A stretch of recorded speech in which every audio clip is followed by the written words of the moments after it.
What's good, everybody? Thank you for tuning in to another video. And today I got something for you guys, so let's get into it. You dig? Okay, now you, sir, why don't you want to go to heaven? Because there comes a time when you get bored of just about anything. Huh? Like,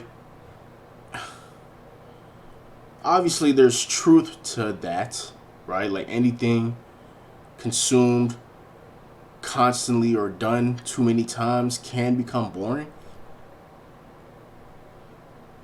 But for you to say you'll be bored in heaven is crazy. Truly. When there's going to be an endless amount of things to do. On earth, you could low-key max out of everything to do on earth. Especially when you have enough money and resources. But in heaven, that's not the case. It's never ending. Constantly doing something new, constantly doing something eventful, praising God, worshiping God. God sends you on missions, tasks, things to do.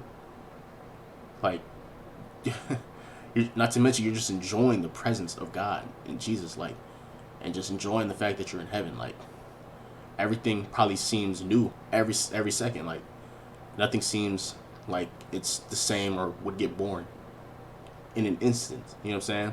Like, it's not like earth where you see something too many times, you get bored of it, or you do something too many times, you get bored of it. I don't believe it's the same concept, personally. That's my opinion. I just don't see, I don't see that being the case. I don't think you'd ever be bored at all. Like, there'd be too much to do, too much amazement of just where you are and just the surroundings and just the you being in heaven. Like, the fact of you actually being in heaven, what we've all dreamed about. I would say at least majority of the people who are believers, even people who maybe question, but they still think about like heaven being somewhere they would probably want to go, right? I would assume. It's something that you just like, you dreamt about it. You're like, wow, I'm actually here. And like, this is more than you could even imagine, because we could put all of our brains together and try to come up with the concept of what we think exactly how heaven would look, and we'd be so far off, like completely off. I'm talking about we can get everybody in the world putting their brains together and we'd still be completely way off. Therefore, it's unimaginable. It's like we wouldn't even be able to process what we were seeing or feeling or going through when we get to heaven. It's not going to even be something we can explain. Like, straight up, it's going to be just wonderful, beautiful. And Jesus literally said that there's going to be many mansions. You think the mansions on earth are cool? Imagine the ones in heaven. For real. Okay, do you ever get bored of love? Do you ever get bored of people loving you? Given an eternity.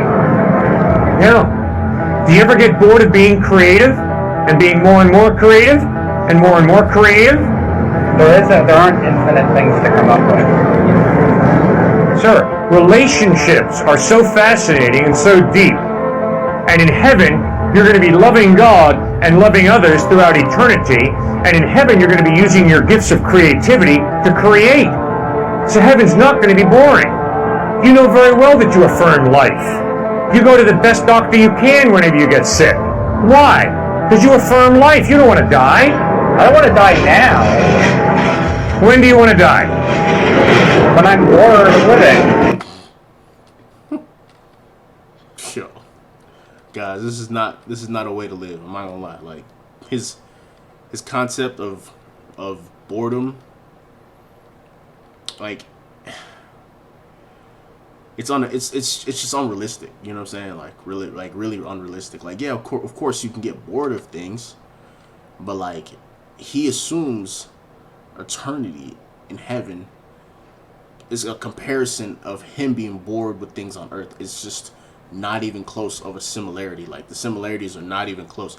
You can't blend them together. You can't add them together because they're not the same thing. Like you're literally on earth where there's limitations to all things compared to no limitations outside of the realm of earth. Like, it's not even the same concept. Like, When you're bored of living. And that's a subjective thing. I'll probably die before I'm dead or before I'm bored of it, but given an eternity, I probably eventually. If it comes to the idea of an afterlife, if it comes to an idea of like an ideal state to be in after life, the Buddhist idea of nirvana is what appeals to me the most. Yeah. Well, Jesus Christ contradicts nirvana, obviously. Nirvana is you lose yourself and you become one with the upper ground. And Jesus Christ says, no, in heaven you're not going to lose your identity, you're still you. And you're going to be able to relate as a unique individual to God, and you're going to be able to relate as a unique individual to other created beings. That's exciting. That's what excites you and fulfills you most in this life today. So yeah, how do y'all feel about that? What do you guys think? Do you guys agree? Me personally, no, I don't agree with what his statement was. Personally, I don't think that it's going to be possible for you to be born in heaven. I don't think so. I think it's going to, bro, like I'm telling you, bro, think of any and everything you could do that's quote unquote fun in this world. Nothing comes close. I'm talking about you could have the most money, most cars, most homes, most, you know what I'm saying? Most beautiful women around you, traveling all around the world on jets, seeing every type of beautiful land or island, or like, you know what I'm saying? Sightseeing something. Like, I'm talking about, like, think of anything, bro, that's so beautiful on this earth. It will not come close to what you will experience in heaven. Like, not even a little bit. Like, literally, like, there's nothing that will be, like, nothing on this earth that comes close to that. And that's the funny part about why I'm saying, like, I don't agree with him, because I'm telling you, it's going to be like a never-ending thing. I think every single second will feel new. It's just going to be so, like, it's going to be like so an overwhelmingness of just happiness. There's nothing of negativity in heaven that's on earth. So, and I assume boredom falls within that, because boredom technically could fall into a factor of negativeness. You guys let me know how y'all feeling, what y'all think about that in the comments. Make sure to like, subscribe, turn on post notifications. I'll see you next time. It's your boy, and I'm gone.